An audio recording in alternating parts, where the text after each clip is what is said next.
میں تو 1953 میں عبدالخیل نامی گاؤں میں پیدا ہوا، ضلع ڈیرہ اسماعیل خان میں، اور میرا بچپن وہیں گزرا ہے۔ والد صاحب چونکہ مدرسہ قاسم العلوم ملتان کے شیخ الحدیث تھے، اور میری تربیت جو ہے میرے چچا جان نے کی، خلیفہ محمد صاحب نے۔ تو ابتدائی تعلیم قرآن کریم ناظرہ، جو ابتدائی کتابیں ہوتی ہیں وہ انہوں نے پڑھائی مجھے۔ پھر چھٹی جماعت میں میں نے ملتان میں داخلہ لیا، ملت ہائی اسکول میں، اور میٹرک وہیں سے کیا۔ تو چھٹی سے پہلے شیطانیاں وطانیاں کرتے تھے نارمل بچوں کی طرح، یا جو بچپن میں فطرت ہوتی ہے ہر بچے کی، وہ ہمارے پاس ہماری بھی تھی جی۔ اور ایک دیہاتی ماحول میں میں نے تو قریب دیہاتوں کو بھی نہیں دیکھا تھا، بس اپنے ہی گاؤں اور اپنے ماحول میں ہی۔ اور تو کتنا بڑا گاؤں تھا؟ اس زمانے میں تو خیر چھوٹا تھا، یوں سمجھے 7-8 ہزار کی آبادی کا جی، اور اب باہر 10-12 ہزار کے تک پہنچ گیا ہوگا۔ تو یہ اس ماحول میں، اور اسکول وغیرہ تھے؟ اسکول پرائمری تھا پہلے، پھر اس کے بعد بلکہ میرے ہوتے ہوئے تو پرائمری ہی تھا جی، اس سے زیادہ نہیں تھا۔ تو دیہاتی ماحول میں ہم وقت گزارتے تھے۔ ہمارے گھر میں اگر کوئی بھیڑ بکری تھی یا کوئی گائے تھی یا بھینس تھی تو ہم اس کو صبح کھول کے پہاڑ کی طرف لے جاتے تھے، اس کا چراتے تھے۔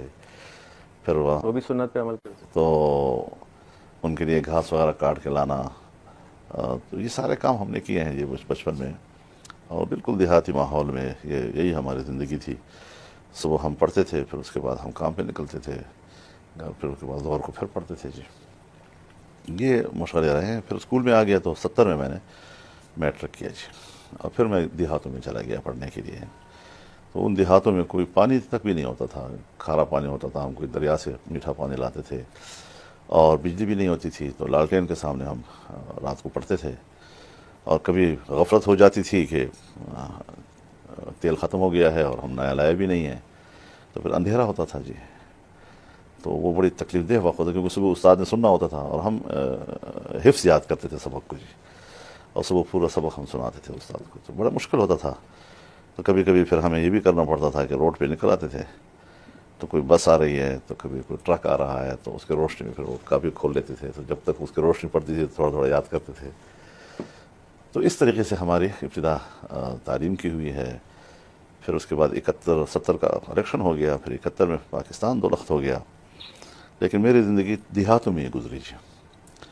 سن ٹی وی آ 72 گیا تھا آپ کے گاؤں میں یا نہیں تھا؟ جی، ٹی وی آ گیا تھا گاؤں میں؟ نہیں، بجلی بھی نہیں تھی، تو بجلی بھی نہیں تھی جی۔ بجلی آئی ہے جب 1972 میں میرے والد صاحب چیف منسٹر بنے صوبے کے۔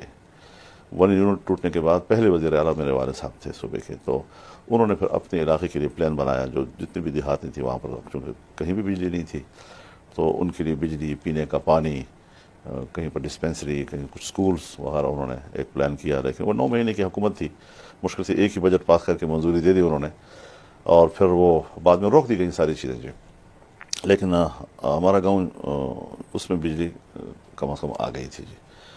تو یہ وہ زمانہ تھا جس میں ہم، پھر اس کا میں دارالعلوم حقانیہ اکوڑا ہٹک چلا گیا جی۔ میں نے پھر سن 1979 میں وہاں سے فراغت حاصل کی، دورہ حدیث پڑھا، اور اس کے بعد میں ملتان چلا آیا۔ تو اگلے سال میں نے ملتان میں جامعہ قاسم العلوم میں تدریس شروع کی جی، 1 سال میں نے پڑھایا، اور اگلے سال بھی میں نے جب پڑھانا شروع کیا تو ابھی عید الاضحیٰ کی چھٹیاں ہو گئی تھیں، اور والد صاحب حج پہ روانہ ہو گئے تھے، ابھی کراچی میں ہی تھی کہ ان کا انتقال ہو گیا جی۔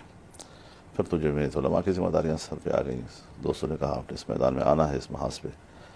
تو مجھے تو تجربہ بھی نہیں تھا سیاست کا، اور بس زیادہ سے زیادہ چونکہ میرے گھر کا ماحول سیاسی تھا، والد صاحب کو اٹھتے بیٹھتے، لوگوں سے ملتے، گفتگو کرتے دیکھتے تھے، تو پھر وہاں سے ہم نے سیاسی کام شروع کیا۔ تو اس سے میری تدریس کا عمل جو ہے بڑا متاثر ہوا جی، اور چند سال تو میں نے کوشش کی کہ میں اس کو برقرار رکھ سکوں، لیکن پھر میں نے پہلے تو اپنی تنخواہ رکوا دی، جب میں حاضری نہیں دے سکتا مدرسے میں تو میں تنہائی کیوں لوں جی۔